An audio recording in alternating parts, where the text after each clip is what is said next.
Hey precious viewer, I hope you're doing fine today. As promised, I'm back with yet another video to share my thoughts on the topic of happiness. Um, Another day, a friend of mine asked me, uh, how would I, what would I tell her if I want to get her started on the journey of happiness? And I actually smiled and laughed because the topic of happiness is so vast. It's almost like the philosophy of life, and it keeps changing with our age, with the phases in life, and it's not something that is cast in stone.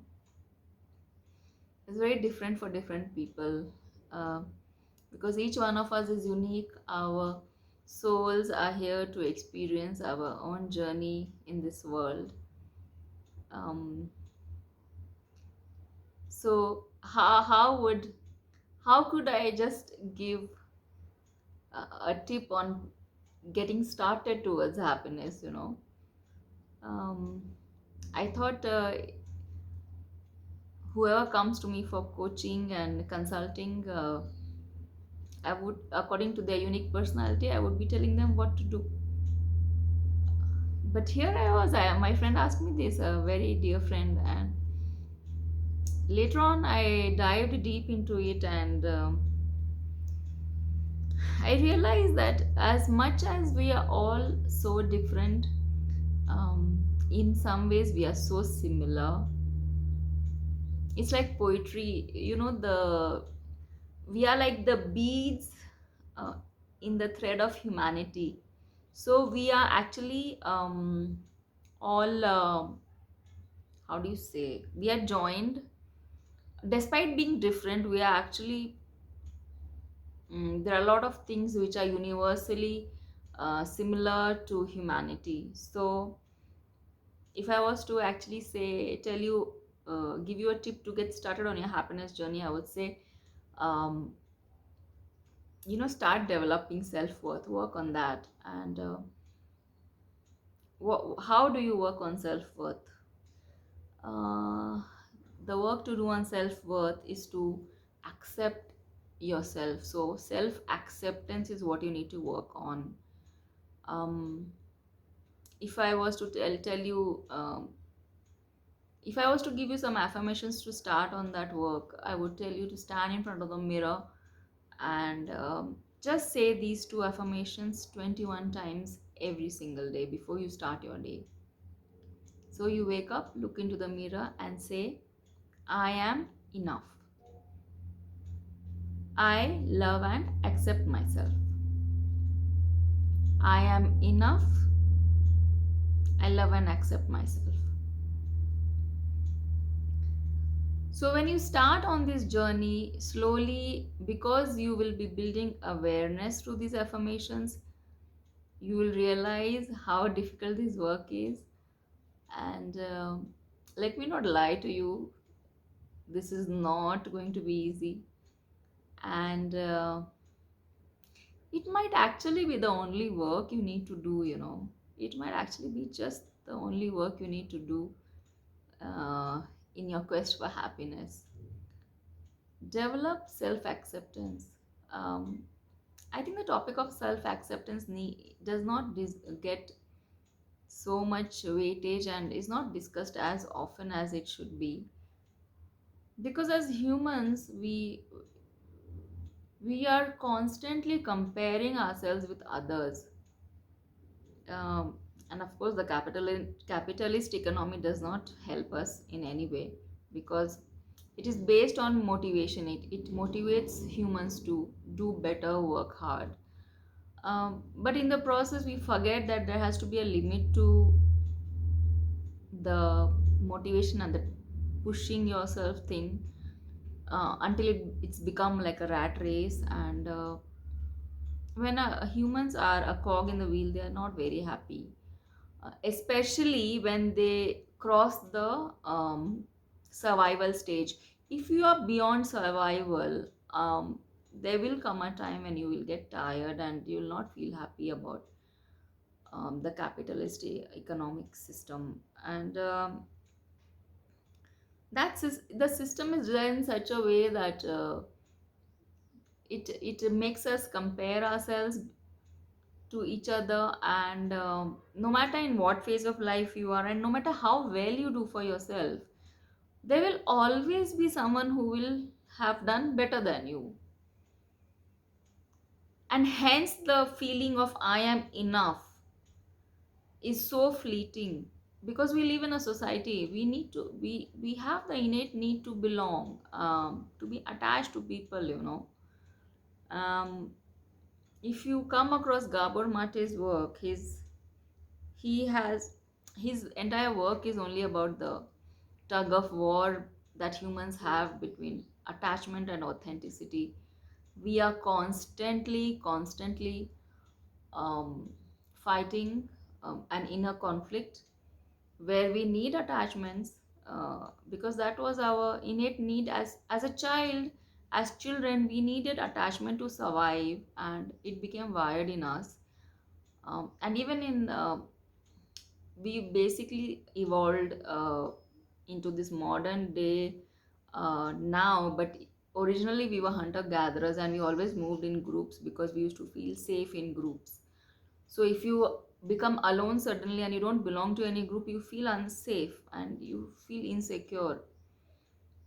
So the it's like almost like a biological need, you can say, to be attached to certain people and belong to a tribe. And belonging to a tribe always pushes you towards working towards maintaining a status. um, so at some point it does make you feel frustrated, because and that happens because when we grow into adults, we have the choice to come out of any toxic relationship.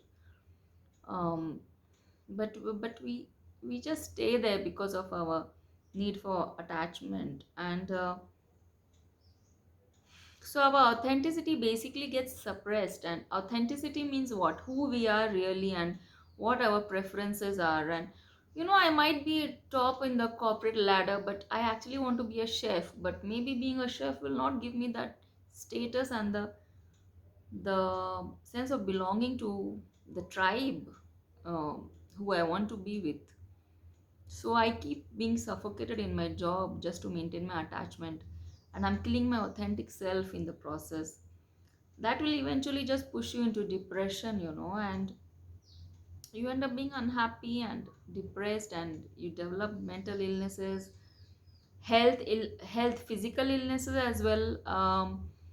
You do know science is developing, and the likes of Gabor and Louis here already have explained how emotional and mental health manifests as disease in our body.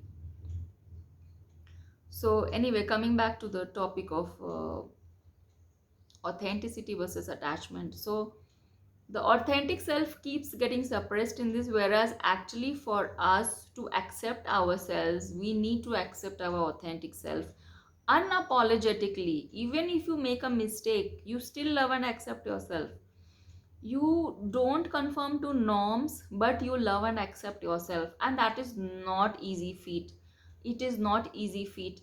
I started this work in 8 years ago, and I'm still not 100% there. I can say I'm maybe 65 to 70% there, and I'm telling you that is very, very, very, very good. Um so yeah, get started on that journey.